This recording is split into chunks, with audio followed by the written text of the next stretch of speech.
few moments later.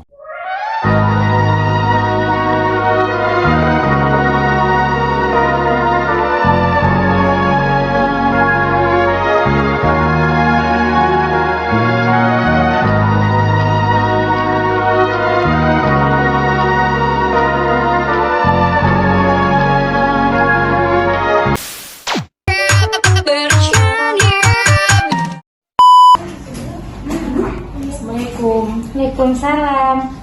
Silakan masuk. Selamat pagi dengan Ibu Naura. Ya, sekarang saya sendiri, Sus. Bagaimana Bu kabarnya hari ini? Saya sedikit gugup karena ini adalah kehamilan pertama saya. Saya takut terjadi apa-apa dengan bayi saya. Tidak sekali Bu, kebanyakan ibu hamil merasakan hal yang sama. Tapi jangan khawatir, nanti Ibu Bidan mampu menjawab semua pertanyaan dari Ibu. Jangan ragu untuk bertanya ya Bu. Apakah Ibu ada keluhan? Ada Bu, saya sering pusing dan lemas dan nafsu makan saya berkurang Ibu, yang sering juga mual. Oke Ibu ya, kalau begitu kita periksa dulu.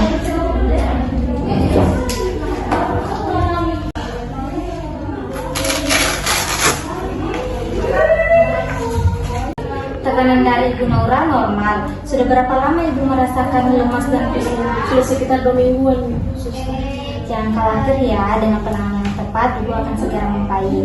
Kalau begitu saya bicara dengan Bu Bidan dulu ya. Baik, Suster. Nanti Bu Naura akan segera dipanggil. Silakan bersabar ya Bu.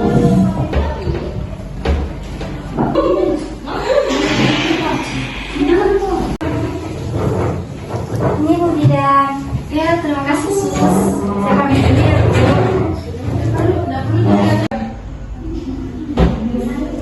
Bu Naura, Bidan sudah siap, silakan periksa ya.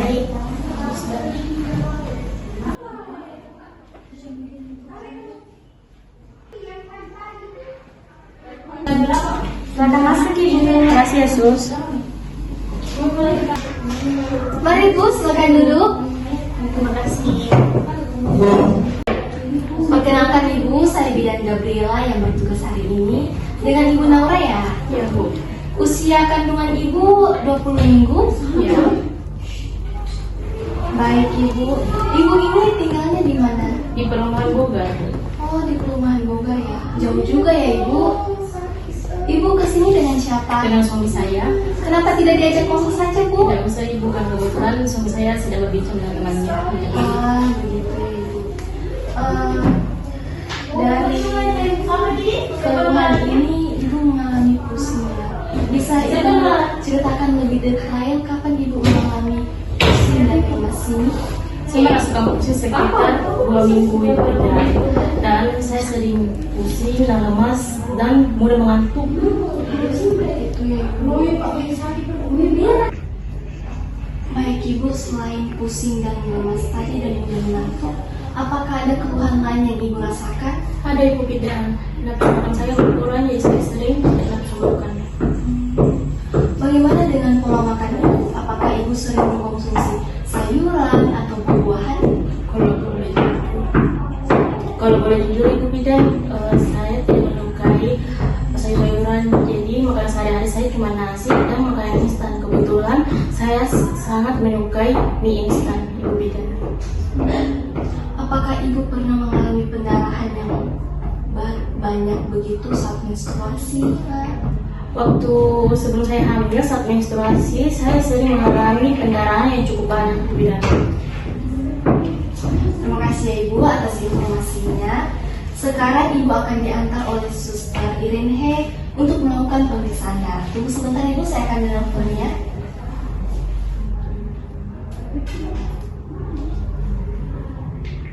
Halo Sus, boleh datang ke sini untuk mengantar Ibu Naura melakukan pemeriksaan darah.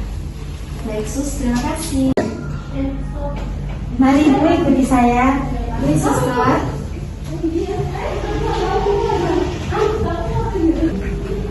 Selamat sore dokter. Sore Sus, ya. Saya ingin berkonsultasi mengenai hasil pemeriksaan dari Ibu Naura. Ya. Pasien yang hamil mengalami keluhan lemas dan kepala pusing. Dari hasil pemeriksaan terlihat adanya penurunan kadar hemoglobin dan hematokrit. Terima kasih Sus untuk infonya. Anemia biasa kita temui selain penurunan hemoglobin dan hematopoietik. Ada temuan lain yang signifikan pada pemeriksaan darah tadi? Tidak ada kelainan yang mencolok pada morfologi sel darah merah, dokter. Namun kadar ferritin juga cukup rendah. Defisiensi besi ini adalah penyebab paling umum anemia pada kehamilan. Kemungkinan besar kebutuhan zat besi Ibu Naura selama hamil belum terpenuhi ya. Jadi kesimpulannya anemia Ibu Naura disebabkan oleh kekurangan zat besi ya, dokter? Iya, benar sekali Sus. Ada baiknya kita lakukan pemeriksaan tambahan buat Ibu Naura ya, seperti tes kadar vitamin B12 dan asam folat ya. Kadang anemia juga biasa karena kurangnya vitamin tersebut. Baik dokter, saya akan segera mengomunikasikan ini kepada Ibu Naura. Ada saran lain yang ingin disampaikan, dokter? Selain pemeriksaan tambahan, saya sarankan untuk memberikan suplementasi zat besi buat Ibu Naura. Untuk dosis dan jenis suplementasinya nanti bidan yang akan tentukan ya. Selain itu, penting juga diedukasi buat Ibu Naura untuk konsumsi makanan bergizi seperti daging merah, sayuran hijau, dan buah-buahan. Terima kasih banyak atas penjelasannya, dokter. Saya akan segera menindaklanjuti. Sama-sama Sus, jangan lupa untuk memantau perkembangan Ibu Naura dan segera laporkan kepada saya jika ada perubahan yang signifikan. Baik dokter. Terima kasih Sus. Silakan duduk Ibu Naura. Ini Bu Bidan hasil dari dokter patologinya. Saya pamit dulu Bu Bidan. Ya, terima kasih suster. Baik, dari hasil pemeriksaan fisik, pemeriksaan darah, dan anamnesa tadi menunjukkan bahwa ibu mengalami anemia. Ini adalah kondisi di mana jumlah sel darah merah ibu atau hemoglobin dalam darah lebih rendah dari normal. Kondisi ini sering memang terjadi pada ibu hamil karena kebutuhan zat besi yang meningkat. Apakah itu berbahaya Ibu? Saya sangat takut jika bayi saya berbahaya dengan saya. Anemia memang perlu diatasi ibu karena akan mengganggu pertumbuhan dan perkembangan bayi. Tapi dengan penanganan yang tepat, anemia tidak akan membahayakan bayi ibu. Yang penting, ibu mengikuti semua anjuran dari saya. Jadi apa yang harus dilakukan sekarang Ibu Bidan? Ibu Naura ini perlu mengatur pola makan. Nantinya akan disampaikan secara detail oleh ahli gizi. Selain itu, ibu juga perlu istirahat yang cukup dan olahraga yang ringan secara teratur. Nanti ahli gizi ya ibu yang akan menjelaskan secara detail. Saya akan meresepkan. Jangan lupa ibu minum secara teratur. Ini nanti diambil di apotek ya ibu di depan. Jadi saya sekarang harus kemana Ibu? Sekarang ibu akan menemui ahli gizi dulu. Tunggu ya ibu, saya akan menelpon suster saya untuk mengantar ibu.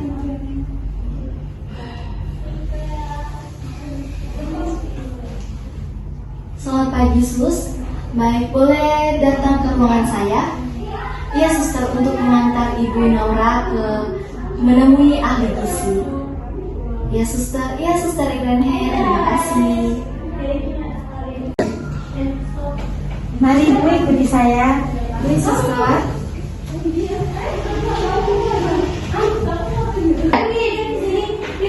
Silakan masuk Ibu Naura. Silakan duduk Ibu.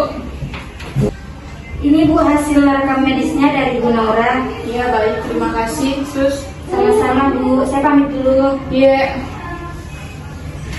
Baik, jadi ibu ini yang mengalami anemia. Iya Bu.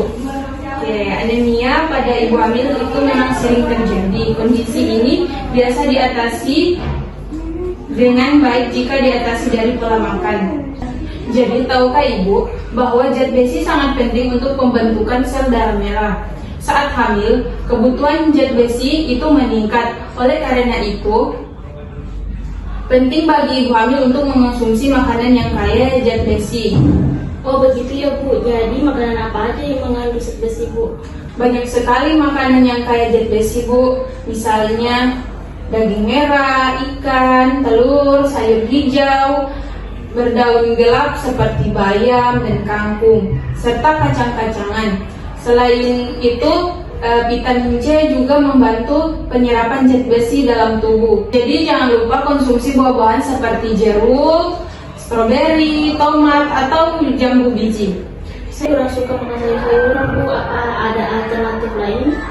Tentu ada Bu, Ibu bisa mencoba mengelola sayuran menjadi hidangan yang lebih menarik, misalnya dibuat jus atau dijadikan campuran sup. Selain itu, Ibu juga bisa mengonsumsi suplemen zat besi sesuai anjuran bidan. Sebaiknya juga Ibu mengurangi mengkonsumsi makanan olahan, minuman bersoda, dan kopi, karena makanan tersebut dapat menghambat penyerapan zat besi. Baiklah Bu, saya akan mencoba memperbaiki pola makan saya Bu. Baik sekali Bu, saya akan berikan Ibu daftar makanan yang kaya zat besi dan vitamin. Ibu bisa jadikan panduan untuk menyusun menu makanan sehari-hari Ibu ya. Terima kasih banyak Bu, saya merasa lebih tenang sekarang. Ya, sama-sama Bu. Jangan ragu untuk hubungi saya jika ada pertanyaan lagi ya Ibu. Baik Ibu, saya pamit dulu ya Bu. Ya, silakan Bu. Sini silakan. Atas nama Ibu Lucia, Saya ini obat filsulfat 1 kali 1 diminum setelah makan untuk mengurangi gangguan pencernaan. Sebaiknya juga diminum bersama makanan yang mengandung vitamin C seperti jeruk, tomat, karena ini mengandung vitamin C dapat membantu menyerap zat besi dalam tubuh. Apakah ada efek samping kalau minum obat ini? Efek samping yang umum terjadi adalah sembelit dan membuat tinja berwarna hitam. Jika Ibu mengalami efek samping yang mengganggu, segera konsultasi secara cepat dengan bidan. Baik Ibu, terima kasih atas informasinya. Saya pamit dulu. Selamat sore. Oke, selamat sore. Ini obatnya Ibu. Terima kasih. Kita telah bersama-sama melihat bagaimana role playing model asuhan dan peran profesional kesehatan lainnya berkolaborasi dalam memberikan asuhan yang berkualitas. Penting bagi kita semua untuk memahami bahwa kolaborasi dan saling pengertian antar tenaga kesehatan sangatlah krusial. Dengan demikian, kita dapat memberikan pelayanan yang bermanfaat bagi masyarakat dan meningkatkan pemahaman mereka tentang pentingnya asuhan yang berkualitas.